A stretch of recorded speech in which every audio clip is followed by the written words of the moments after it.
Yeah, that's right, Cynthia. I think some of our viewers may be surprised to hear what voters think, and we're going to have that a little later on City News. Now, I am in Brampton, as you mentioned, one of many multicultural centers here in the GTA, and we spoke with some community leaders today who say that the photos of Justin Trudeau bring up some pretty deep scars, and it also shows just how deep ingrained racism is across our country. Blackface is racist.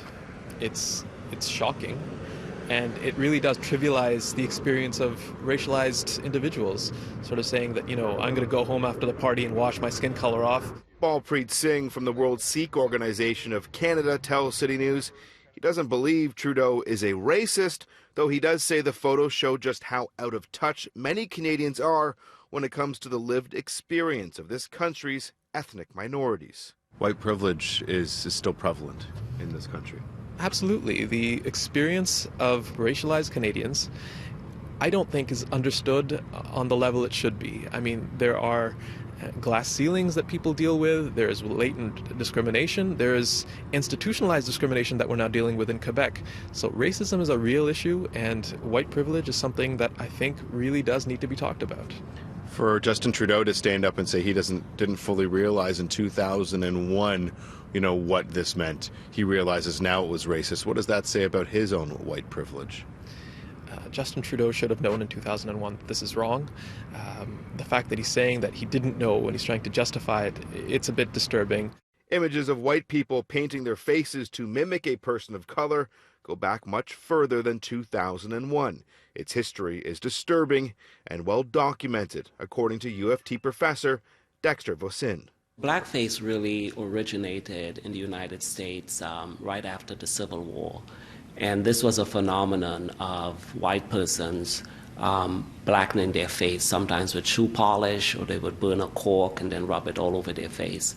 But it's something that really kind of spread throughout the world, very prevalent in the United Kingdom, in Canada, in China, many other parts of the world. Singh adds that while many families of all backgrounds are having frank discussions with their kids following Trudeau's black and brown face photos and videos, parents in his community have to sit down far too often with their children and have hard conversations about racism. Our organization has done surveys of young people here in Peel, which found in 2016 that 26% of Sikh youth in Peel District School Board schools felt that they were being bullied against because of their faith. As we mentioned, we are here in Brampton tonight, and in the last federal election, each and every seat here went Liberal red. And on City News, we sit down with voters to take their pulse. We show them the video, we show them the images, we get their perspective, we visit restaurants, we visit barbershops, and you might be surprised to hear their opinion and their take coming up on City News. I'm Adrian Gobriel. There's no question images of Justin Trudeau in brown and blackface have dropped a bombshell on this election. Now tonight we're here in Brampton, where last federal election each and every riding here in this municipality went Liberal red. So we came here today to take the pulse of voters to get their reaction to the photos and the video. Some of you may find their thoughts polarizing. Opinions are split inside the Gore barber shop where Trudeau was the topic of the day. Me personally, I don't really feel offended by it, being the matter that I think anyone can dress at a costume party as anybody, I believe. Mm-hmm. When it comes, how do you think it might, here in Brampton in the last federal election, every single riding voted Liberal. Right. This is an ethnic community here in Brampton. Do you think it might impact the coming vote? Well, it's a person-to-person point of view, right? There's standards. Prime Minister shouldn't be apologizing consistently, you know what I'm saying? There should be limits to this, and he should understand what he's doing. Like, a picture like that, looking at that, it just shows how inappropriate his actions were.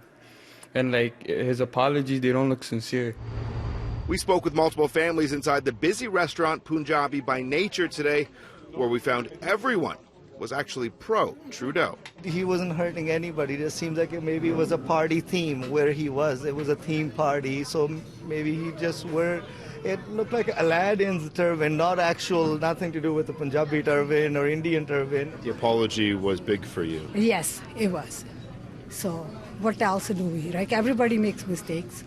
He's fine. We, as a public, we have to look at his image, what he's now, and we have to let it go. And when he was 29, he's a human being, and he's got full right to do whatever he wants. When he's enjoying in a party, people should not judge him now. I guess it's the opposite party which is trying to take the advantage of that.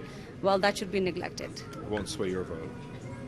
I would still go with him. Now, I did speak with a Sikh community leader here in Brampton today. He told me he's been impressed by how Jagmeet Singh handled the news initially last night when he addressed the country instead of attacking Trudeau.